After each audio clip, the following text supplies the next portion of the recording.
Madam మరి ఇప్పుడు నాకు ఆధారం ఏముంది మేడం? ఇప్పుడు నేను నా కొడుకు నేను ఎట్లా బతకాలి? మీ కేసు చాలా దయనీయమైన కేసు.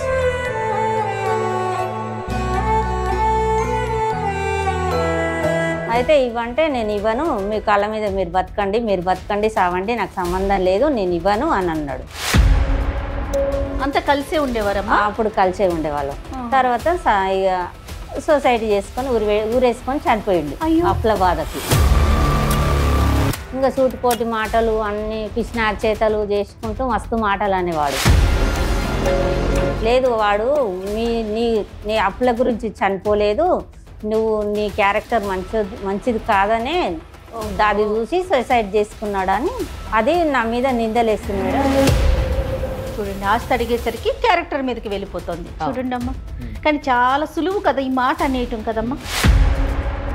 ఇప్పుడు అప్పులో వాళ్ళు వచ్చి అమ్మ మీద పడుతున్నారు కాబట్టి ఆ అమ్మ ఈ కేసు చెప్పేటప్పుడు పదే ఏమన్నదంటే మీ కొడుకు వచ్చేటటువంటి వాటా ఏమన్నా ఉంటే కాదు, క్వశ్చన్ లేదు, ఆమె డైరెక్ట్. బాబు ఎలా చనిపోయాడండి? సూసైడ్ చేసుకుని చనిపోయారు. ఎందువల్ల? మా కోడలో మంచిది కాదు. అదేంటండి వెంకటరమణ గారు, అట్లా మాట్లాడొచ్చా? ఒక ఆడపిల్లని పెట్టుకొని, మీకు కూడా ఒక ఆడపిల్ల ఉంది కదా? నిజమే మేడం. అది మీకు ఎలా తెలుసండి? మీరు చూసారా ఎక్కడైనా? ఏంది మామయ్య అట్లా అంటున్నారు? నేను ఎప్పుడన్నా చూసిరా మీరేమన్నా?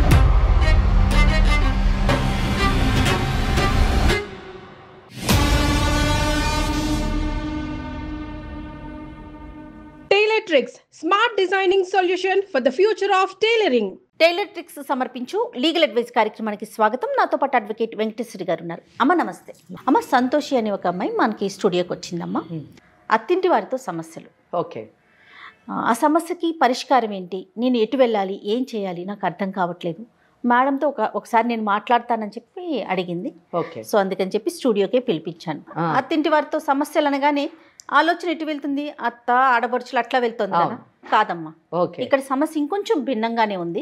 మరొకసారి సంతోషితోనే మాట్లాడదాం. నమస్తే అమ్మా సంతోషి. నమస్తే మేడం. నమస్తే మేడం. నమస్తే అమ్మా.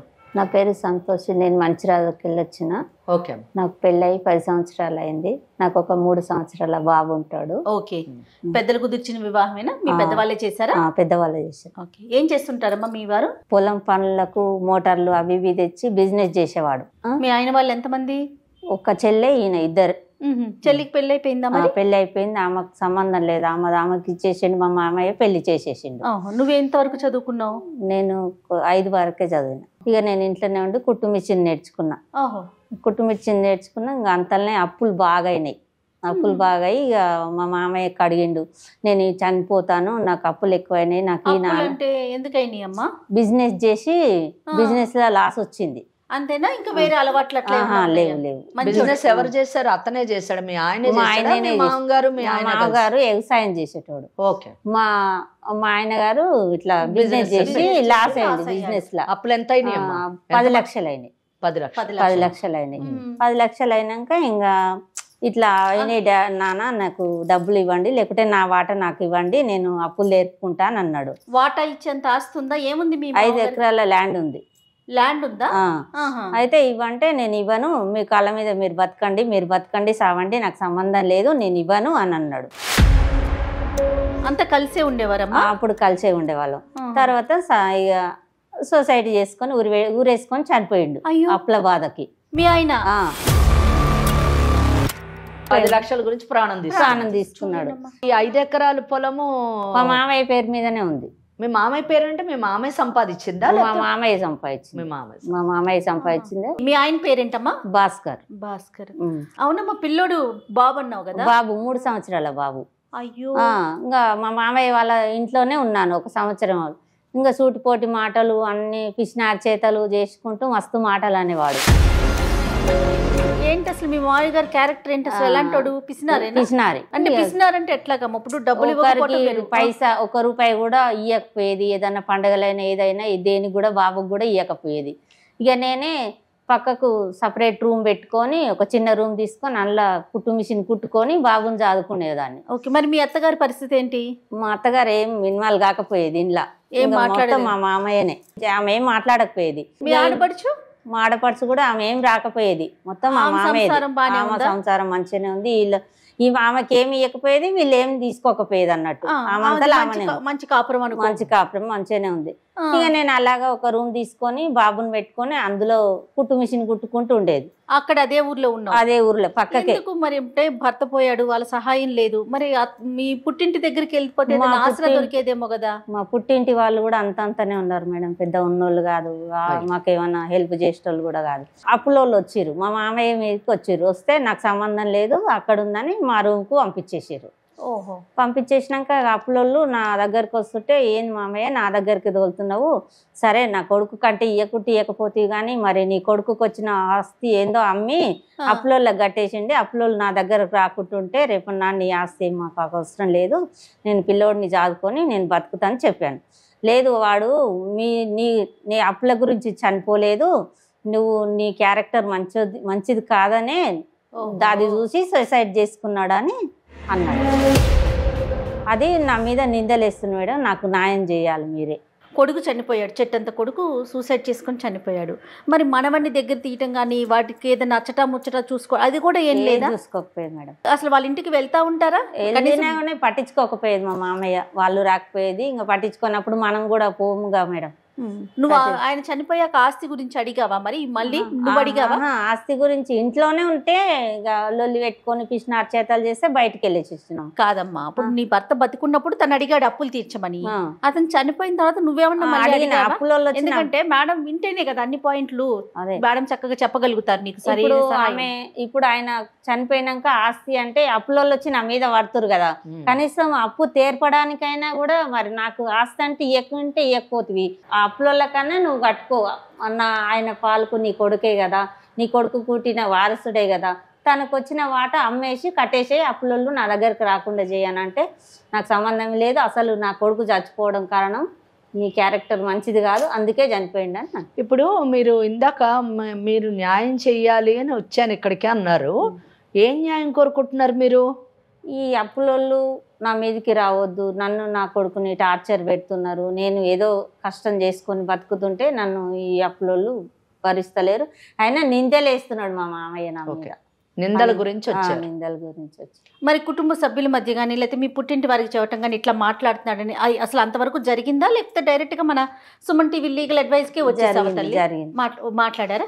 ఏమంటాడు అతను? నాకు సంబంధమే లేదు, నా కొడుకు చచ్చిపోయే కారణం ఈమె బ్యాడ్ క్యారెక్టర్ తోటే చనిపోయింది అని అంటున్నారు. ఆ నిందలు కూడా నా మీద వేస్తున్నారు. చూడండి, ఆస్తి అడిగేసరికి క్యారెక్టర్ మీదకి వెళ్ళిపోతుంది. చూడండి అమ్మా, కానీ చాలా సులువు కదా ఈ మాట అనేయటం కదమ్మా. అంతే కదా, అన్నిటికైనా సులువైన పదం, ఈజీగా మాట్లాడేస్తూ ఉంటారు. అంటే మహిళని అటాక్ చేయాలంటే ఒకటే అస్త్రము, అదే బ్రహ్మాస్త్రం లాగా వాడుతుంటారు. చిన్నవాళ్ళ నుంచి పెద్దవాళ్ళ మట్టుకు చూస్తూనే ప్రతి స్థాయిలోని అదొక్కటే రెమెడీ. మరి ఏంటమ్మా దీనికి పరిష్కారం ఏంటి? అంటే వాళ్ళ మామగారితో ఒకసారి మాట్లాడదామా? మాట్లాడదామంటారా? అప్పుడు అసలు విషయం మనకు అర్థమవుతుంది. మరి మాట్లాడదామంటావా? మీ మామయ్య గారితో మీ అత్తగారితో మాట్లాడదామా? ఎవరితో మాట్లాడతాడితో మాట్లాడతాడంటావా? ఆయన నీకు ఫోన్ చేస్తే మాట్లాడతాడా? మాట్లాడతాడు. నువ్వు అక్కడ దాకా వెళ్ళావా అని నన్ను తిట్టడానికైనా మాట్లాడతాడు. అంటే ఒకటి, నేను ఆయనతో మాట్లాడే ముందు చట్టం గురించి చెప్పాలనుకుంటున్నాను. డెఫినెట్గా. ఎందుకు చెప్పాలనుకుంటున్నా అంటే మళ్ళీ ఆయన లైన్లో ఉన్నప్పుడు నేను ఈ విషయాలు చెప్పడము కొంచెం అతనికి స్ట్రెంగ్త్ ఇచ్చినట్టు అవుతుంది అని అనుకుంటున్నాను. అది అక్కడ ప్రాబ్లం. ఇక్కడ మనం ఈ కేసుని మనం వివిధ కోణాల నుంచి చూడాల్సినటువంటి ఆవశ్యకత ఉంది. ఇటు చట్టపరంగా చూడాలి, ఇటు వాళ్ళ కుటుంబ పరంగా కూడా చూడాల్సినటువంటి విషయం. అలాగే ఆ వ్యక్తులు అంటే ఈ కేసులో ఉన్నటువంటి వ్యక్తుల యొక్క జీవన విధానం కానివ్వండి, వారు ఏ విధంగా జీవించారు అన్నది కూడా చాలా ఇంపార్టెంట్. ఓకే, నిజం చెప్పాలంటే 5 ఎకరాలు ఉన్నాయండి, 1 ఎకరం ఉన్నాయండి, ఒక బాధ్యత కలిగినటువంటి వాడైతే, ఒక పద్ధతిలో ఉండేటటువంటి వాడైతే, ఒక తెలివి గల వాడైతే తండ్రితో పాటు వ్యవసాయం చేసుకుంటూనో లేదా ఇంకొక ఉద్యోగం చేసుకుంటూనో ఏ పనైనా చేసుకోవచ్చండి. సో ఇక్కడ ఈయన భర్త అనేటటువంటి వాడు అంటే ఆ తండ్రికి కొడుకు ఒక బాధ్యత ఉన్నటువంటి వాడు కాదు, ఉండాలి కదా. ఆసరాగా తండ్రికి తల్లిదండ్రులకి ఆసరాగా ఉండాలి, భార్య బిడ్డలకు అండగా ఉండాలి. అంతే కదా. ఏదో సంపాదించి కూలో నాలో చేసి సంపాదించి తన కాంట్రిబ్యూషన్ అంటే తనకి ఆ కుటుంబానికి తన వంతు పాత్రగా పోషించుంటే బాగుండేది. అవునవును. అలా చేయకుండా ఏదో బిజినెస్ పెడతానని బిజినెస్ పెట్టాడు, అందులోని నష్టపోయాడు. అంటే అవి కుటుంబానికి కాంట్రిబ్యూట్ చేయడం సంగతి దేవుడెరుగు కానీ ఓ 10 లక్షలు అప్పు చేశాడు. ఈ 10 లక్షల అప్పు తీర్చడానికి తండ్రిని ఆ ఉన్నటువంటి 5 ఎకరాలని అమ్మి 10 లక్షలు అప్పు తీర్చమని అన్నాడు. అంటే అప్పుడు తను మీ సంతోష్ ఏం చెప్పిందంటేనమ్మా, తనకి రావాల్సిన ఆస్తి అది నమ్ముకుంటాను అని. అది మరి చట్టపరంగా ఎలా చూడాలి? నేను కేసుని చాలా జాగ్రత్తగా వింటాను అమ్మా. కేసు ఆ పాయింట్కి వస్తాను. లెటర్స్ ఫస్ట్ ఫ్యాక్ట్స్ ఏంటి వినాలి మనం ఎప్పుడు కేసు. తప్పకుండా.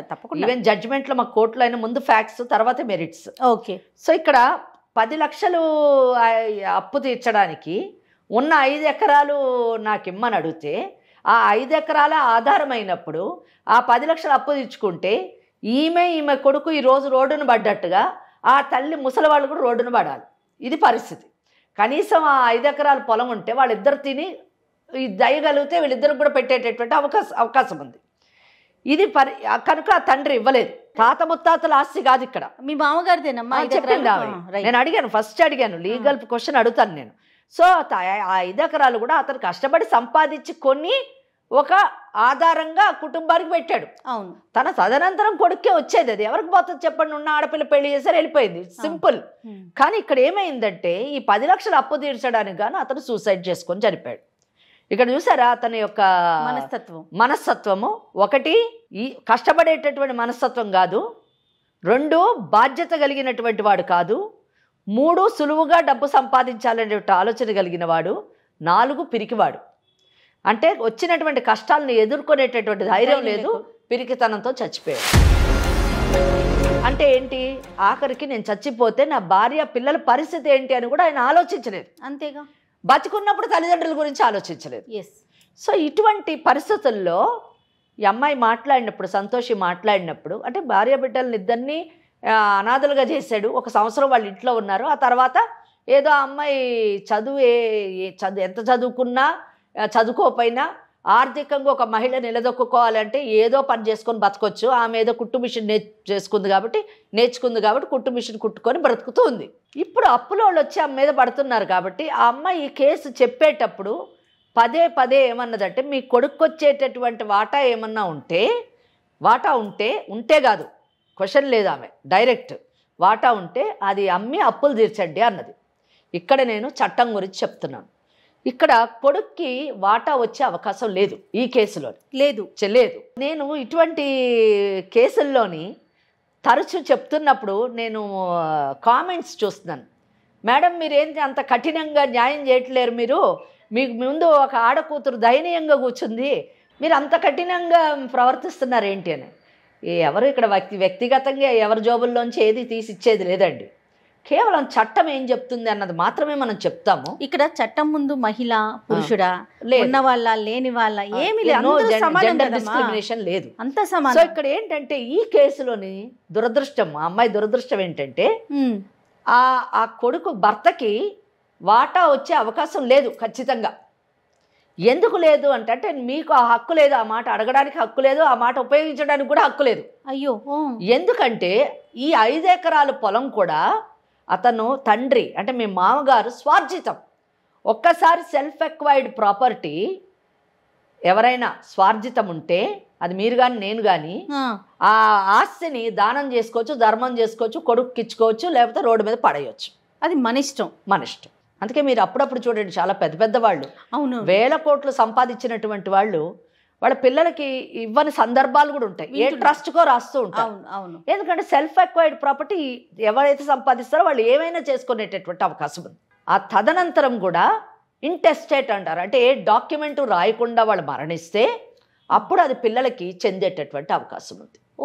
అంటే ఒకవేళ ఇంటెస్టేట్ ఉండి సపోజ్ నా ఆస్తి నేను సంపాదించినట్టు స్వార్జితం రేపు నా తదనంతరము జయ గారు ఎంజాయ్ చెయ్యాలి, జయ గారికి చెందాలి, నేను ఒక డాక్యుమెంట్ రాస్తే మా అమ్మాయికి రాదండి, జయ గారికే వస్తుంది. నాకు రాసేటటువంటి అధికారం ఉంది, ఎందుకంటే నా స్వార్జితం. నేను రాసినటువంటి డాక్యుమెంట్ ద్వారా మీరు అనుభవించేటటువంటి అధికారం మీకుంది. ఒకవేళ నేను కానీ ఇంటెస్టేట్ డాక్యుమెంట్ లేకుండా నేను మరణించాను అనుకుందాం, అప్పుడు నా పిల్లలకి ఆటోమేటిక్గా అది వస్తుంది. ఇక్కడ ఈ కేసులోని 1 మినిట్ ఆ తండ్రి అనేటటువంటి వాడు ఇంకా బ్రతికున్నాడు, కొడుకు మరణించాడు. తండ్రి బ్రతికుండంగా లేదా కొడుకు ఉన్నా కానీ ఆ తండ్రి బ్రతికున్నంత కాలము ఆ ఆస్తి తండ్రిదే. ఆయన మరణించే ముందు లేదా ఆయన బ్రతికుండగానే ఒక వీలునామా నా కొడుక్కి చెందుతుంది అని రాసి ఆయన మరణిస్తే కొడుక్కు చెందుతుంది. అమ్మ ఇక్కడ కొడుక్కి మాత్రమేనా? ఇక్కడ ఇద్దరు ఉన్నారు, కొడుకు కూతురు కూడా ఉన్నారు. ఒకవేళ ఏమి రాయలేదు ఇద్దరికి, అంటే ఇక్కడ కొడుకు ఇప్పుడు ఎందుకు కూతురు గురించి చెప్పలేదంటే కూతురు డిస్ప్యూట్ లో లేదు కదా. ఇక్కడ ఈ కేసులోని కొడుకు జనరల్ గా అడుగుతున్నాను నేను. ఇద్దరికి ఒకవేళ వీలునామా రాయకుండా ఆ వ్యక్తి మరణిస్తే ఇద్దరికి సమానంగా వస్తుంది. ఎంతమంది పిల్లలు ఉంటే అంతమందికి సమానంగా సక్సెషన్ యాక్ట్ అమెండ్ చేశారు కాబట్టి, మార్పు తీసుకొచ్చారు కాబట్టి మహిళకు కూడా ఈక్వల్ భాగం వస్తుంది ఆస్తిలో. అంటే ఇప్పుడు మనం సంతోషికి అయితే చట్టపరంగా అయితే అదే, అందుకనే నేను వాళ్ళ మామగారిని అప్పుడే లైన్లోకి తీసుకురావద్దండి అని చెప్పాను. విషయం ఆయన వింటే ఆయనకి తెలిసే ఉంటది. అంతేగా, ఇప్పుడు ఆమె ఎలా వచ్చిందో ఒక అడ్వకేట్ ఒక ఇది ఆయన కూడా తీసుకుంటాడు, సలహా తీసుకుంటాడు. సో ఇక్కడ ఏంటంటే ఈ అమ్మాయి నా హక్కు ఇది, నా భర్త పోయాడు కాబట్టి నా భర్త వాటా ఇవ్వండి, నీ భర్తకి ఇంకా వాటా రాలేదు మేడం. మరి ఇప్పుడు నాకు ఆధారం ఏముంది మేడం? ఇప్పుడు నేను నా కొడుకు నేను ఎట్లా బతకాలి? నీ కేసు చాలా దయనీయమైన కేసు. ఆమె అట్ ద మోస్ట్ ఆమె హక్కు ఏంటండి అని అంటే, మామగారు 5 ఎకరాల పొలం ఉంది, వాళ్ళు సెల్ఫ్ సఫిషియెంట్గా ఉన్నారు కాబట్టి, ఈవిడికి ఒక కొడుకు ఉన్నాడు, ఆ ఇంటి వారసుడు ఉన్నాడు కాబట్టి, కానీ వీళ్ళకి ఆదాయం తక్కువగా ఉంది కాబట్టి ఈమె at the most section 19(1) of Hindu adoption and maintenance act ప్రకారము భరణాన్ని కోరచ్చు. ఎవరి దగ్గర నుంచి? మామగారి దగ్గర నుంచి. అది కూడానండి ఏ కేసు అయినా కానివ్వండి, చట్టం ఇలా అని చెప్పేస్తారు. ఇది పట్టుకొని మాకు వస్తుందంట కదా అని చాలామంది అడుగుతూ ఉంటారు. అవునవును. కానీ ఆ కేసు నడిచినప్పుడు, ఆ కేసులోని వాస్తవాలు వచ్చినప్పుడు అసలైన తీర్పు వస్తుంది. ఒక భరణం అయితే కోరచ్చు, నేను కాదనను, చట్టం చెప్తుంది. కానీ అందులోని మీరు ఏం చూపించాల్సి వస్తుందంటే ఆ కేసులోని మీకు ఆదాయం లేదు బ్రతకడానికి, సరిపోవట్లేదు అని, ఇన్సఫిషియంట్ అన్నది చూపించాలి. అక్కడ ఆదాయం చాలా ఉంది, వాళ్ళకి సరిపోగా మీకు పెట్టగలిగే పరిస్థితి ఉంది అన్నప్పుడు మాత్రమే భరణాన్ని గ్రాంట్ చేస్తుంది. ఇప్పుడు సెక్షన్ 19(1) ఉందని అందరు వేసి అందరికి మెయింటెనెన్స్ రాదు కదండి, అంతే. ఫ్యాక్ట్స్ ప్రూవ్ చేసినప్పుడు వస్తుంది. కనుక నేను ఈ కేసులో ఏమనుకుంటున్నానంటే, వాళ్ళ మామగారితో మాట్లాడి చట్టం అన్నది అసలు ఏమి తీసుకొచ్చేటటువంటి అవకాశం లేదు. మాట్లాడినప్పుడు ఆయనతో మనం చట్టం విషయం మాట్లాడకూడదు. ఇది కేవలం ప్రేక్షకులు, అంటే ఇటువంటి సంతోషి స్థాయిలో కూర్చున్నటువంటి వాళ్ళకి, ఇటువంటి పరిస్థితిలో ఉన్న వాళ్ళకి చట్టం ఏ విధంగా ఉంది అని ఒక అవగాహన కల్పించడానికి మాత్రం చెప్పాను.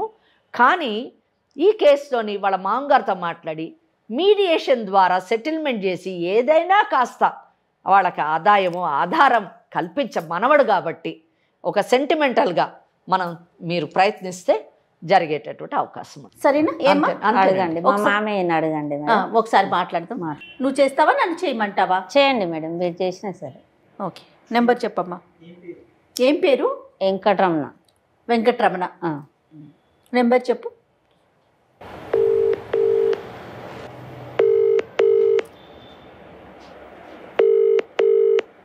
హలో, నమస్తే అండి, నా పేరు జయ అండి.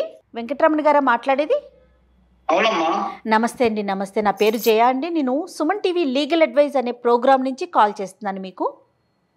ఎందుకమ్మా? ఏం లేదండి, ఇది లీగల్ అడ్వైజ్ అనేది ఒక చట్టపరంగా ఏదైనా సమస్యలు ఉన్నప్పుడు దానికి సంబంధించి సలహాలు సూచనలు ఇచ్చే కార్యక్రమం అనమాట. సీనియర్ న్యాయవాది వెంకటేశ్వరి గారు కూడా ఉన్నారు. మీతో ఒక చిన్న విషయం మాట్లాడదామని కాల్ చేశానండి, మీ పర్మిషన్ లేకుండా. నాకే సమస్య లేదమ్మా.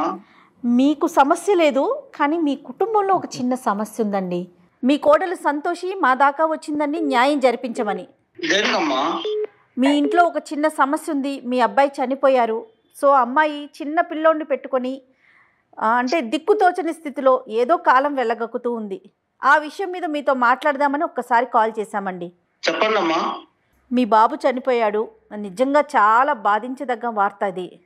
మాకు కూడా చాలా సానుభూతి వ్యక్తం చేస్తూ ఉన్నామండి. ఒక 3 ఏళ్ల మనవడు ఉన్నాడు. ఈ రోజుల్లో బతకటం ఎంత కష్టమో మీలాంటి పెద్దవాళ్ళకి నేను ప్రత్యేకించి చెప్పక్కర్లేదు. ఇలాంటి పరిస్థితిలో ఆ అమ్మాయిని మరి కొంచెం ఆసరాగా ఉండాల్సిన వాళ్ళు, తల్లిదండ్రుల బాధ్యత తీసుకోవాల్సిన వారు మీరే. ఆ అమ్మాయి అలా అనాథలాగా అంటే వినలేదంటే తను ఏం చేశాడండి? ఏం జరిగింది అసలు మేము తెలుసుకోవచ్చా? తను చెప్పిందండి, తను చెప్పింది. అంటే మీ వైపు నుంచి కూడా ఒక్కసారి విందామని. బాబు ఎలా చనిపోయాడండి? సూసైడ్ చేసుకుని చనిపోయారు. ఎందువలనో? మా కోడలు మంచిది కాదు. అదేంటండి వెంకటరమణ గారు, అట్లా మాట్లాడొచ్చా? ఒక ఆడపిల్లను పెట్టుకొని, మీకు కూడా ఒక ఆడపిల్ల ఉంది కదా? నిజమే మేడం. అది మీకు ఎలా తెలుసండి? మీరు చూసారా ఎక్కడైనా? నా కొడుకు చనిపోయింది అందుకే. మరి ఆ అమ్మాయి అప్పుల బాధ తట్టుకోలేక, అప్పులు తీర్చుకోలేక చనిపోయాడని చెప్తా ఉంది కదా? రెండు ఉన్నాయి మేడం. రెండు ఉన్నాయి అని అన్నప్పుడు ఈ విషయాన్ని మీరు అంత బలంగా ఎలా చెప్తారండి? కాదండి వెంకటరమణ గారు, ఇది ఎంతవరకు కరెక్ట్ అండి? ఒక ఆడపిల్లని ఇట్లా మాట్లాడొచ్చా చెప్పండి మీరు? మీ మనవడు ఉన్నాడు కదా, రేపటి రోజున మంచి అయినా చెడైనా చూసుకోవాల్సింది వాళ్ళే కదండి. మీ అమ్మాయికి పెళ్లి చేసి పంపించారు, తను కాదు కదా బాధ్యత తీసుకునేది. అవును మేడం.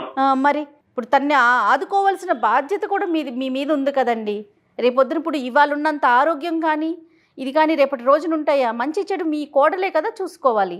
చూడండి ఆ అప్పుల సంగతి ఏంటి, దాన్ని ఎలా పరిష్కరిద్దాము? ఎందుకంటే అడ్వకేట్ మేడం ఉన్నారు, వెంకటేశ్వరి గారు, దీన్ని సామరస్యంగా పరిష్కరించుకోవాలి కానీ 4 గోడల మధ్య కూర్చొని నలుగురిలోకి వెళ్ళే విషయం కాదు కదండి ఇది. వెంకటరమణ గారు, మీరు తల్లిదండ్రుల బాధ్యత తీసుకోవాలి. ఆ పిల్లకి ఇప్పుడు ఎంతో అండగా ఉండాలి. అలాంటిది మీరు అట్లా మాట్లాడటం కొంచెం బాధ అనిపిస్తోందండి మాకైతే. అట్లానే మీకు ఎంత బాధో, ఆ పిల్ల చిన్న పిల్ల, తన జీవితం మొత్తం ఒంటరిగా ఉండాల్సిందే కదా. చెప్పండి, ఇంతకు మించి మేమేం చెప్పగలుగుతాము? ఇంట్లో గొడవ పడి ఆమె బయటికి వెళ్ళి ఎవరెవరో ఇంటికి వస్తున్నారు పోతున్నారు, అప్పులు వాళ్ళు వీళ్ళు అందరూ అడుగుతున్నారు. అదేలే ఎవరు చెప్పుకోవడం మేడం? అదేలే మీ సమస్య అర్థమవుతోంది. ఇప్పుడు అప్పులు చేశాడు, దాంట్లో పాపం ఆ అమ్మాయి బాధ్యత ఏముంది చెప్పండి? మేడం మాకు కూడా చాలా బాధ ఉంది మేడం. ఒక్క కొడుకు మేడం, మా బాధ ఎవరు చెప్పుకోవడం మేడం? కన్న కడుపు ఆ బాధని ఎవ్వరూ తీర్చలేమండి. అట్లాగే నేనేమంటున్నానంటే, మీకు ఎంత బాధ ఉందో ఆ అమ్మాయి కూడా అంతే కదా. వేరే ఇంటి నుంచి వచ్చిన ఒక ఆడపిల్ల, చదువు లేదు, సరైన ఉద్యోగం లేదు, పిల్లోడున్నాడు, వాడిని పోషించుకోవాలి. ఇంకా చూడండి, పుట్టింటికి వెళ్ళిపోకుండా మీకు దగ్గరలోనే అదే ఊర్లో ఉంటూ ఏదో ఒకటి తనకు తోచిన పని చేసుకుంటూ బతుకుతా ఉంది కదండి వెంకటరమణ గారు. అడ్వకేట్ లాయర్ గారు ఉన్నారు, మీకంటే ఎట్లా చెప్తే అర్థం అవుతుందో నాకు అర్థం కాక. లాయర్ గారు ఉన్నారు, ఒకసారి మాట్లాడండి. వెంకటరమణ గారు చెప్పండి మేడం. నమస్తే అండి. నమస్తే మేడం. చాలా అంటే మీతో మాట్లాడాలంటేనే నాకు చాలా బాధగా ఉంది. ఎందుకంటే చెట్టంత కొడుకు అండగా ఉండాల్సినటువంటి వాడు పోవడం చాలా దురదృష్టకరం నిజం చెప్పాలంటే. మీరు మీ బాధను ఎవరు తీర్చలేనటువంటిది నిజానికి. అయితే ఒకటండి, కొడుకు పోయాడు, ఆ కొడుకుని మీరు మీ మనవళ్ళలో చూసుకోవాలండి. అది నేను అనుకుంటున్నాను. ఎందుకంటే మీకు ఇక మిగిలింది ఎవరండి? మీ వంశోద్ధారకుడు మీ మనవడు మాత్రమే. అవును, మీ మనవడు. ఇంకోటి, మీ అవసాన దశలోని ఎవరైనా మీకు అండగా నిలబడాలంటే అది కేవలం మనవడు మాత్రమేనండి. అయితే నేను ఇక్కడ ఒక్క విషయం, మీ బాధ అన్ని వైపులా నేను అర్థం చేసుకున్నానండి. నిజంగా చాలా మీరు ఏమి చేయలేనటువంటి పరిస్థితి. మిమ్మల్ని తప్పు పట్టడానికి మా దగ్గర ఒక్క పాయింట్ కూడా లేదండి. ఎందుకంటే కొడుకు తన కాళ్ళ మీద తను నిలబడాలి, తను ఎదగాలి. మీరెలా కష్టపడి కుటుంబాన్ని పోషిస్తూ ఇంత ఆస్తిని సమకూర్చుకున్నారో అలాగే మీ కొడుకు కూడా ఎదగాలని మీరు కోరుకున్నారు. ఒక తండ్రిగా మీరు అలా కోరుకోవడంలో తప్పులేదండి, తప్పులేదు. కానీ దురదృష్టం ఏంటంటే మీ కొడుకు మీ ఆశయాలకు తగ్గట్టుగా కాకుండా, మరి లేదా తను డబ్బు సంపాదించి మిమ్మల్ని సంతోషపెట్టాలనుకున్నాడో ఏంటో నాకు తెలియదు, కానీ ఆ పిల్లోడు అర్ధాంతరంగా మిమ్మల్ని వదిలేశాడు, భార్య పిల్లల్ని నట్టేట ముంచాడండి. అది చాలా దురదృష్టకరమైనటువంటి విషయం. ఇక్కడ కోడలికి ఒక పక్కన భర్త పోయాడు, మీకా కొడుకు పోయాడు, మనవడికి తండ్రి పోయాడు. ఇంతమందిని ఏకాకులను చేసేసి ఆయన దారి ఆయన చూసుకున్నాడు మీ వాడు. ఆయన వెళ్ళిపోయాడు, పర్వాలేదు, కానీ ఉన్నటువంటి వాళ్ళ జీవితం ఏంటి, వాళ్ళ భవిష్యత్తు ఏంటి అని మనం ఆలోచించాలండి. ముఖ్యంగా మీరు ఆ కుటుంబానికి పెద్ద మనసు చేసుకొని, ముఖ్యంగా మీ మనవడు మీ కొడుకులా కాకుండా వాడినైనా ఒక సరైన పద్ధతిలో పెంచి రేపు మీకు సమాజానికి ఉపయోగపడేటట్టుగా తయారు చేయాలండి. ఇది నేను నిజంగా ఒక తల్లిగా, ఒక తల్లి హృదయంతో, ఒక న్యాయవాదిగా కంటే కూడా ఒక తల్లి హృదయంతో మీతోని ఈ మాట్లాడుతున్నానండి. ఈ మాటలు మీకేం నేను సలహా ఇవ్వట్లేదు, సూచన చేయట్లేదు. మీ మనవడిని మీరు కాపాడుకోండి అని నేను చెప్పదలుచుకున్నానండి. ఎందుకంటే ఇప్పుడు మీ కోడలు, మీరు ఇందాక ఒక మాట అన్నారు, ఆవిడ క్యారెక్టర్ మంచిది కాదు అని అన్నారు. ఏమండి నిజంగా ఆవిడ క్యారెక్టర్ మంచిది కాకపోయి ఉంటే మీ కొడుకు చనిపోయి 4 సంవత్సరాలు అయింది, ఈ పాటికి ఎవరితోనో వెళ్ళిపోయేదండి. ఏంది మామయ్య అట్లా అంటున్నారు? నేను ఎప్పుడన్నా చూసిర్రా మీరేమన్నా? లేదు, నేను మాట్లాడుతున్నాలే అమ్మా, అదే చెప్తున్నాను. ఇప్పుడు 4 సంవత్సరాలు అయింది, ఆ అమ్మాయి అదే ఊరిలోని మీ ఇంటికి దగ్గరగా మీ కళ్ళెదుటే ఆ కొడుకును పెట్టుకొని ఆ అమ్మాయి బ్రతుకుతుంది. అదొక్కటి మనం గమనించాలి. మీరు మీ ఇంట్లో పెట్టుకొని వాళ్ళకు అండగా నిలబడితే 10 మంది ఆమె వైపు వేలెత్తి చూపించేటటువంటి అవకాశం లేదండి. ఈ సమస్యకి నిజం చెప్పాలంటే తప్పకుండా పరిష్కారం ఉందండి, నా దృష్టిలో అయితే ఉంది. మీతో నేనేం చట్టం మాట్లాడినండి, చట్టం పేరు చెప్పి మిమ్మల్ని బెదిరించాలన్న ఉద్దేశం కూడా నాకు లేదండి. నిజం చెప్పాలంటే చట్టపరంగా ఆమె మీ దగ్గర నుంచి భరణం కోరుకోవచ్చు. నేను ఆ సూచన చేయట్లేదండి. ఎందుకంటే ఆ భరణం అనేటటువంటి కేసు వేసి మీకు మీ మనవడికి మధ్యన అగాధం పెంచాలని నేను అనుకోవట్లేదు. మీకు మీ కోడలికి గొడవలు పెట్టాలని కూడా నేను కోరుకోవట్లేదండి. నేను కోరుకునేది ఒకటి ఏంటంటే మీ కుటుంబం అంతా మళ్ళీ కలిసి ఉండాలని కోరుకుంటున్నానండి. ఏంటంటే మీరు మీ కోడల్ని మీ మనవడిని ఇంటికి తెచ్చుకోండి, మీ ఇంట్లో పెట్టుకోండి చక్కగా. వాళ్ళకి మీరిద్దరు ఒక తల్లిదండ్రులుగా నిలబడండి అండగా. మీ మనవడికి కోల్పోయినటువంటి తమ తండ్రిని మీలో చూసుకునేటటువంటి అవకాశం కల్పించండి. తాతయ్య ఉన్నాడు మాకు అండగా అనేటటువంటి భావన వాళ్ళకి కల్పించండి. కోల్పోయిన మీ కొడుకుని మీ బిడ్డలో మీ మనవడిలో చూసుకోండి. మీరు చూసుకొని వాళ్ళకి ఆర్థికంగా మీరు ఇంత ఏముందండి, పట్టెడు భోజనం పెడితే వాళ్ళు బ్రతికేస్తారు. ఇంకా అప్పులు అంటారా, అప్పులు వాళ్ళు ఎంతమంది ఉన్నారో పిలిపించి అంతా 10 లక్షలు అన్న అమ్మాయి చెప్పింది మీ కాళ్ళు. ఆ 10 లక్షలు వడ్డీలు వేసి ఉంటారు. ఇది 1 టైం సెటిల్మెంట్ లాగా కూర్చొని ఆ కొడుకును కోల్పోయాము, మా దగ్గర ఏమీ లేదు నాయన, మా దగ్గర ఉంది ఇంతే అని చెప్పేసి మీ ధర్మాన్ని తీసుకున్నాడు కాబట్టి మీ కొడుకు మీ ధర్మాన్ని నిర్వర్తిస్తూ ఏదో ఇంత ఇచ్చేసి మీరేముందండి కష్టపడితే రేపు మీ మనవడు అందొస్తే ఇటువంటి ఎంతో సంపాదించేటటువంటి అవకాశం ఉంది. మీరు ఆ మనవడిని మంచిగా చదివించి మంచిగా పెంచి మంచిగా మీ చివరి రోజుల్లోనూ ఉపయోగపడే స్థాయిలోనే అబ్బాయిని పెంచండి. ఆ తల్లికి కూడా అండగా నిలబడతాడు రేపు. లేదు ఇంకా కొంచెం పెద్ద మనసు చేసుకుంటే అమ్మాయి చాలా చిన్నది కాబట్టి ఆ అమ్మాయికి వేరే పెళ్లి చేయండి. మీ మనవడిని మీరు పెట్టుకొని చక్కగా ఉండండి. ఈ సూచన కూడా చేయొచ్చండి. ఇప్పుడేమి 2వ పెళ్లి చేసుకోవడం తప్పేం కాదు.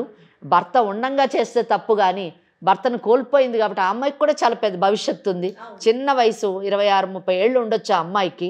అటువంటి పరిస్థితుల్లోని ఆ అమ్మాయికి కూడా ఇంకా చాలా లైఫ్ ఉంది. ఆ అమ్మాయి కూడా అంటే 10 మంది మీరే అన్నారు అమ్మాయి క్యారెక్టర్ బాగాలేక భర్త సూసైడ్ చేసుకున్నాడు అని.